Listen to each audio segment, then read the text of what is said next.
Welcome back to our channel.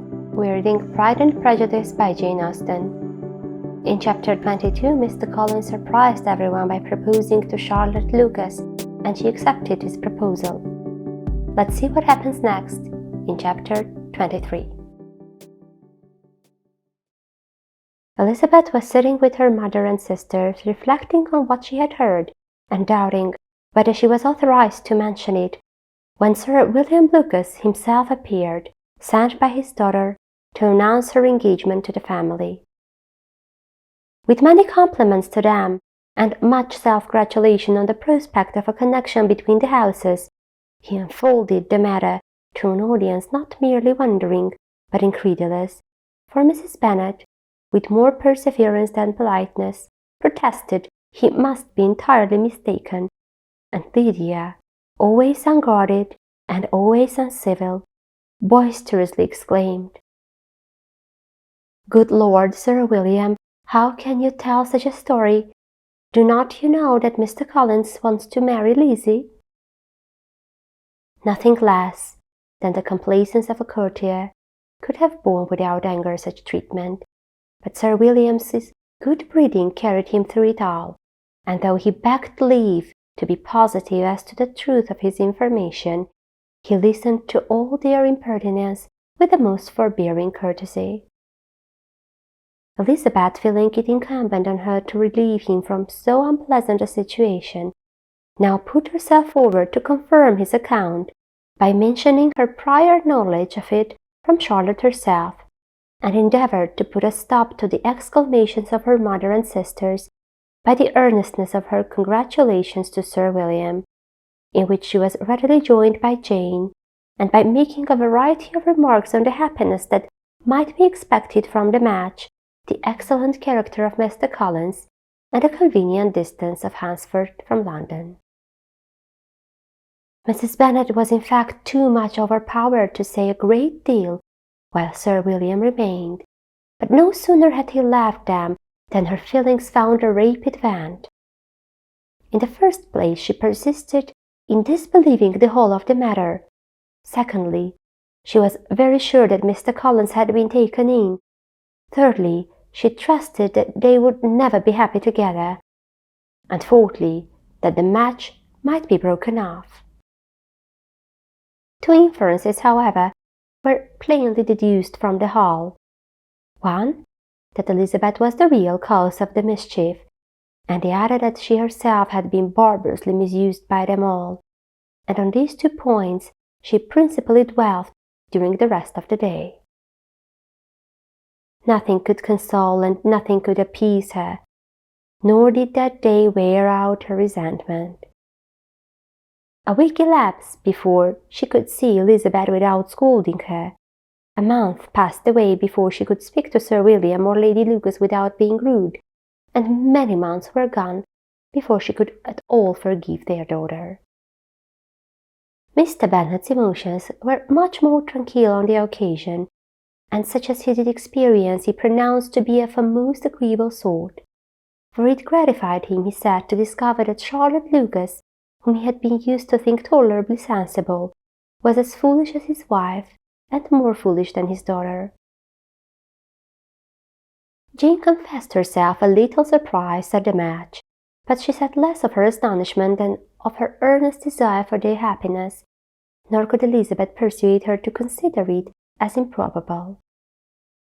Kitty and Lydia were far from envying Miss Lucas, for Mr. Collins was only a clergyman, and it affected them in no other way than as a piece of news to spread at Meryton.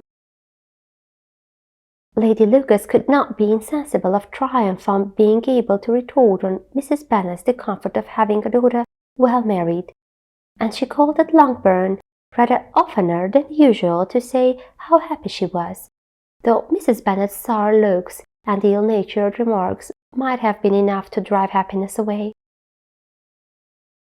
Between Elizabeth and Charlotte there was a restraint which kept them mutually silent on the subject, and Elizabeth felt persuaded that no real confidence could ever subsist between them again. Her disappointment in Charlotte made her turn with fonder regard to her sister, of whose rectitude and delicacy she was sure her opinion could never be shaken, and for whose happiness she grew daily more anxious, as Bingley had now been gone a week, and nothing more was heard of his return. Jane had sent Caroline an early answer to her letter, and was counting the days till she might reasonably hope to hear again. The promised letter of thanks from Mr. Collins arrived on Tuesday, addressed to their father, and written with all the solemnity of gratitude which a 12-month's abode in the family might have prompted.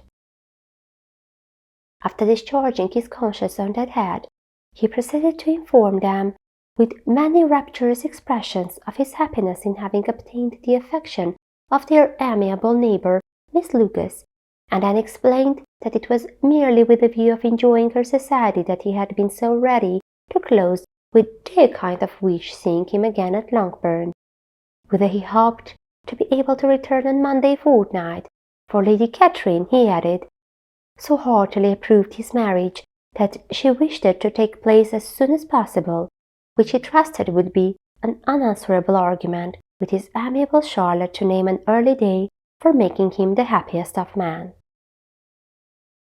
Mr. Collins's return to Hertfordshire was no longer a matter of pleasure to Mrs. Bennet. On the contrary, she was as much disposed to complain of it as her husband.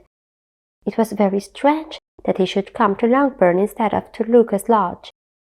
It was also very inconvenient and exceedingly troublesome. She hated having visitors in the house while her health was so indifferent, and lovers were of all people the most disagreeable. Such were the gentle murmurs of Mrs. Bennet, and they gave way only to the greater distress of Mr. Bingley's continued absence. Neither Jane nor Elizabeth were comfortable on this subject. Day after day passed away without bringing any other tidings of him than the report which surely prevailed in Meryton of his coming no more to Netherfield the whole winter, a report which highly incensed Mrs. Bennet, and which she never failed to contradict as a most scandalous falsehood. Even Elizabeth began to fear, not that Bingley was indifferent, but that his sisters would be successful in keeping him away. Unwilling as she was to admit an idea so destructive of James's happiness, and so dishonourable to the stability of her lover, she could not prevent its frequently occurring. The united efforts of his two unfeeling sisters, and of his overpowering friend, assisted by the attractions of Miss Darcy and the amusements of London, might be too much, she feared, for the strength of his attachment. As for Jane, her anxiety under this suspense was of course more painful than Elizabeth's, but whatever she felt, she was desirous of concealing, and between herself and Elizabeth, therefore, the subject was never alluded to. But as no such delicacy restrained her mother, an hour seldom passed in which she did not talk of Bingley, express her impatience for his arrival, or even require Jane to confess that if he did not come back she would think herself very ill-used. It needed all Jane's steady mildness to bear these attacks with tolerable tranquillity. Mr. Collins returned most punctually on Monday fortnight, but his reception at Longbourn was not quite so gracious as it had been on his first introduction.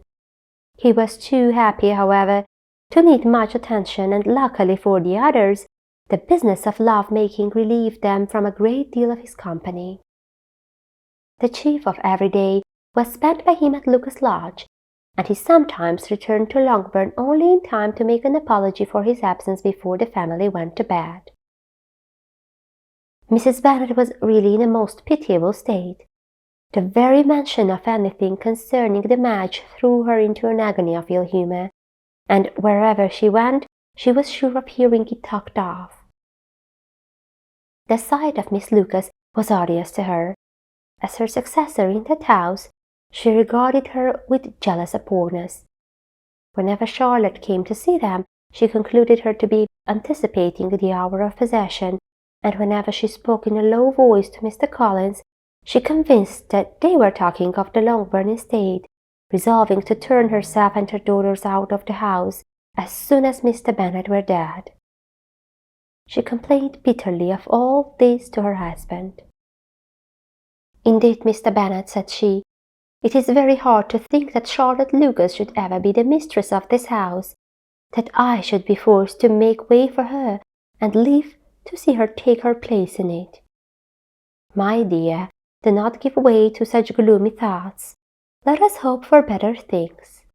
Let us flatter ourselves that I may be the survivor." This was not very consoling to Mrs. Bennet, and therefore, instead of making any answer, she went on as before. "I cannot bear to think that they should have all this estate. If it was not for the entail, I should not mind it." "What should you not mind?" "I should not mind anything at all." "Let us be thankful that you are preserved from a state of such insensibility." "I never can be thankful, Mr. Bennet, for anything about the entail. How anyone could have the conscience to entail away an estate from one's own daughters I cannot understand. And all for the sake of Mr. Collins too. Why should he have it more than anybody else?" "I leave it to yourself to determine," said Mr. Bennet. This much for chapter 23. Stay tuned to our channel to see what happens next. Goodbye.